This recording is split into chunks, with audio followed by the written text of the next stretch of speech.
Sa mga nagre-request itong sapatos na ito na guys, pag-uusapan na natin itong CRSS C plus N. So bago natin ito pag-usapan, itong sapatos na ito ay founded noong 2018. Tapos ang origin nitong sapatos na ito ay China. Kahit naman ako gusto ko nang masubukan itong sapatos na ito para malaman ko yung performance ito kasi simple lang yung design ng sapatos guys Pero maraming technology ang ginawa sa sapatos na ito para mapaganda o maging maayos ang performance nito sa pagtakbo. So tingnan nga natin kung ano ang magiging experience ko dito. Disclosure, itong sapatos na ito ay pinadala sa akin ng official authorized sellers ng CRSS na nakabase guys sa TikTok shop para itest o gawa ng review. Pero hindi ako binabayaran para gamitin o gawa nito ng review. At lahat ng sasabihin ko dito ay base sa experience ko. So bago natin pag-usapan itong sapatos na ito, baka pwede naman yung i-like yung video ko. Pasubscribe naman po ako, wala naman pong bayad to. Malaking tulong ito sa paggagawa ko ng video na ina-upload dito sa YouTube. Maraming salamat po. Pag-usapan muna natin guys ang specs nitong sapatos. Itong upper layer niya ay woven jacquard. Tapos kapag tinitinan ko ito, dito sa may bandang toe box may pagka-transparent siya. Kita na yung medyas na sinusuot mo. Tapos meron siyang malilit na butas. Tingnan nyo guys Para yan sa pagiging breathable. Ito naman toe cup niya, medyo malambot.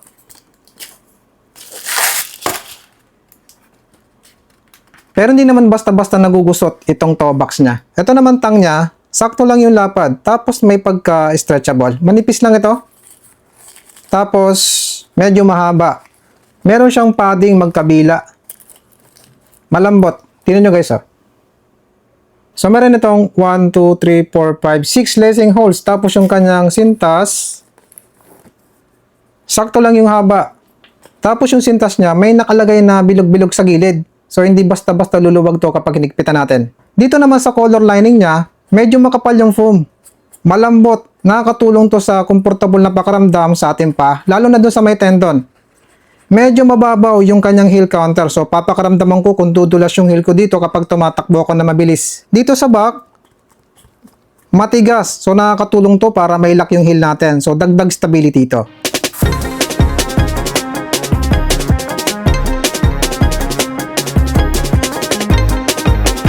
Dahil sa meron malaking butas dito sa midsole, dito sa gitna, i-squeeze ko lang yung kanyang heel. Matigas pa rin. So, ibig sabihin, meron pa rin itong maayos na stability. Pero papakaramdaman ko pa rin ito habang tumatakbo ko kung meron ba talagang maayos na stability ito. I-squeeze ko rin guys dito sa bandang forefoot.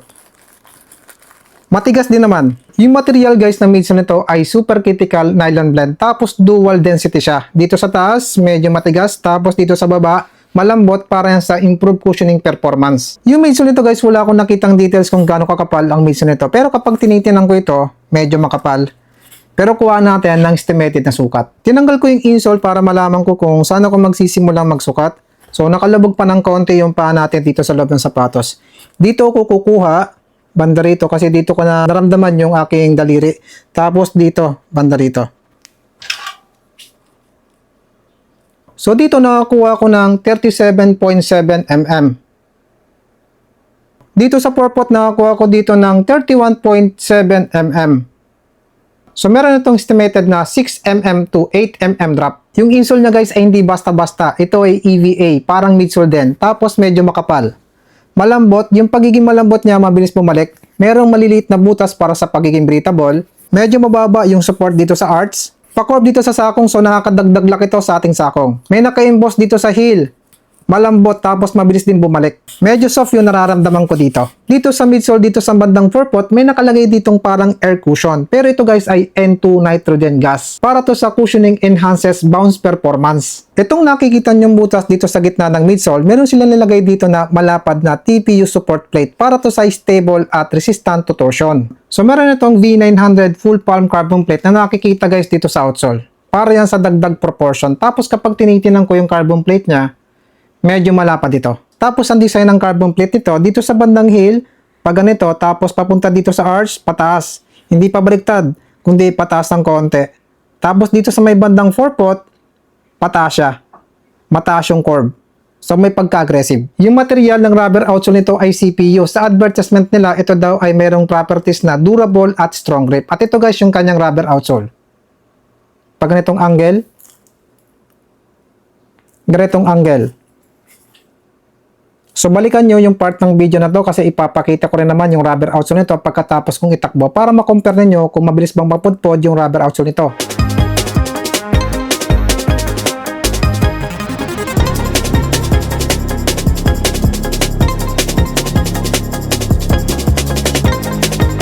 So timbangin natin ito guys kung ilang grams ito sa size 7.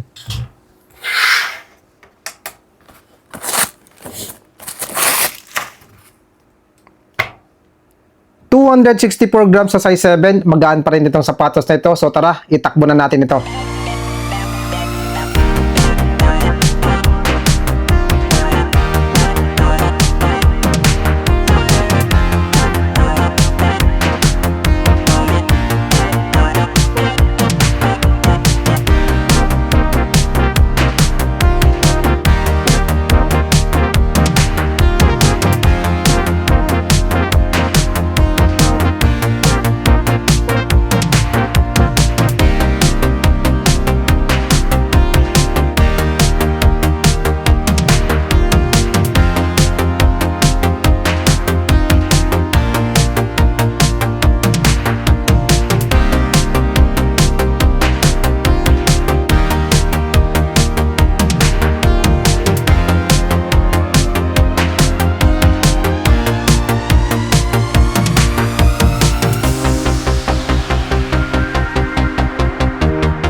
So, ang ginawa kong takbo dito guys ay easy run na may kasamang speed run. So, naka 16 kilometers ako dito. Oras, 1 hour and 35 minutes. Average pace, 5 minutes and 56 seconds. Average SR, 144 BPM. Pag-usapan muna natin guys ang fitting nito sa pako. Dito sa toe box, maluwag yung nararamdaman ko dito kasi yung upper layer dito sa bandang toe box ay medyo paumbok. Dito naman sa gitna, hindi maluwag, hindi masikip, sakto lang. Dito naman sa heel, sakto lang din yung nararamdaman ko dito, hindi maluwag, hindi masikip. So sa tingin ko, itong sapatos ay pwede sa medyo malapad na paa, sa normal na lapad na paa, at sa narrow ang paa. At sa tingin ko guys, hindi pwede sa malapad na paa kasi kahit na maluwag yung upper layer ng toe box, yung footbed naman niya ay hindi ganun kalapad. Pagdating naman sa sizing nito, ito ay true to size. Nung tumatakbo na ako, pinapakaramdaman ko ng gusto yung midsole nito kung malambot ba o matigas. Malambot yung nararamdaman ko sa midsole nito. Hindi naman sobrang lambot. Sakto lang siya na comfortable yung nararamdaman ko sa pagiging malambot ng midsole nito. Naitakbo ko rin naman ito ng mabagal na pace, mga 6 minutes per kilometer, 7 minutes per kilometer, 8 minutes per kilometer. Malambot pa rin yung nararamdaman ko sa midsole nito. So sa tingin ko, pwedeng maitakbo ito ng mabagal na pace at mabilis na pace. Sa pagiging responsive naman ng midsole, tumatakbo ko ng 5 minutes per kilometer, 4 minutes per kilometer. Meron ako nararamdaman na bounce sa midsole nito, energy feedback. At itinakbo ko pa ito na mas mabilis na pace na umabot ng 3 minutes and 21 seconds.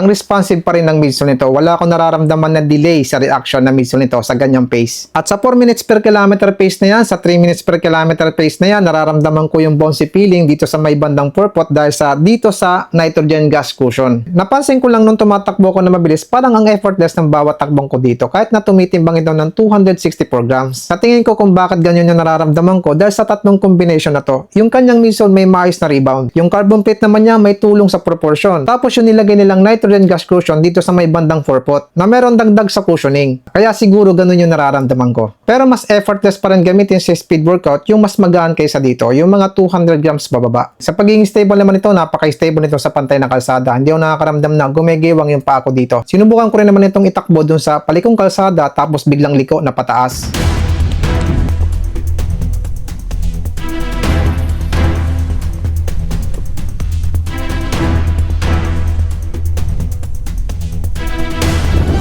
Pababang kalsada tapos biglang liko din.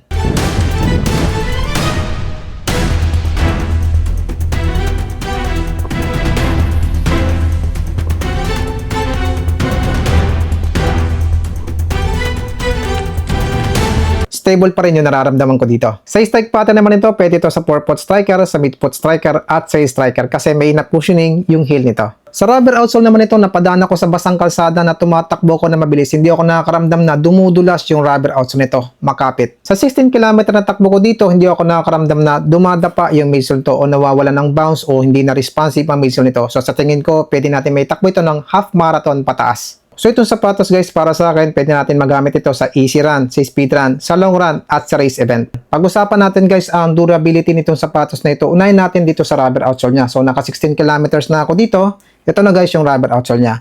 May konting gas-gas dito sa gilid. Meron ding konting gas-gas dito sa gilid na to. Dito sa gitna, wala pa masyado. So para sa akin, matibay yung rubber outsole nito. Pero kung gagamitin nyo itong sapatos na ito sa pang-araw-araw na takbo, at yung tinatakbuhan nyo yung katulad ng tinatakbuhan ko na semento na matalas, sa tingin ko hindi tatagal yung rubber outsole nito. Pero depende pa rin yan sa foot strike nyo. Ito naman ang kanyang midsole. Wala pang bitak-bitak. Tapos dito naman sa kabila, may konting bitak-bitak. Hindi naman siya malalim. So para sa akin, matibay yung midsole nito. Kapag tinitinan ko naman itong TPU support plate, tapos itong carbon plate, wala namang biyak o basag, matibay naman. So tingnan naman natin guys yung mga dikit ng kanyang upper layer at saka ng midsole. Unahin natin dito sa may bandang toe box. Nakadikit pa rin. Sa gitna, nakadikit pa rin. Dito sa may bandang heel, nakadikit pa rin. Dito sa back, nakadikit pa rin. Dito sa inside wall, nakadikit pa rin. Dito sa gitna, nakadikit pa rin. Dito sa may bandang toe box, nakadikit pa rin. Dito sa harap, nakadikit pa rin. So, ibig sabihin, matibay yung mga dikit niya. Pag-usapan natin guys ang nagustuhan ko sa sapatos na ito at hindi ko nagustuhan. Unahin ko na sa nagustuhan ko. Unang-una, nagustuhan ko yung pagiging comfortable na pakiramdam sa midsole nito. Pangalawang nagustuhan ko dito yung upper layer niya. Napaka-breathable kasi hindi ako nakakaramdam na umiinit yung paa ko dito nung tumatakbo ko na mabilis. Pangatlong nagustuhan ko dito kahit na sobrang lambot ng color lining niya tapos mababaw yung kanyang heel counter, hindi dumudulas yung heel ko dito nung tumatakbo ko. Nakalak ng maayos. Pangapat na nagustuhan ko dito, meron siyang maayos na stability. Panglimang nagustuhan ko dito, budget friendly lang ito. Nasa 2,000 plus ito. Ang hindi ko nagustuhan sa sapatos na ito, wala man lang siyang reflectorless design. So, importante yan sa ating mga tumatakbo lalo na sa kalsada para sa extra visibility. At ang pangalawang hindi ko nagustuhan sa sapatos na ito, yung kanyang weight. Sana mas pinagaan pa nila ito para mas effortless yung bawat takbang natin kapag tumatakbo tayo ng mabilis. So, ayan lang po muna masabi ko sa sapatos na ito. Kung interested po kayo dito sa sapatos, ilalagay ko po sa description ng link kung saan mabibili. Maraming salamat po sa panonood at translate po.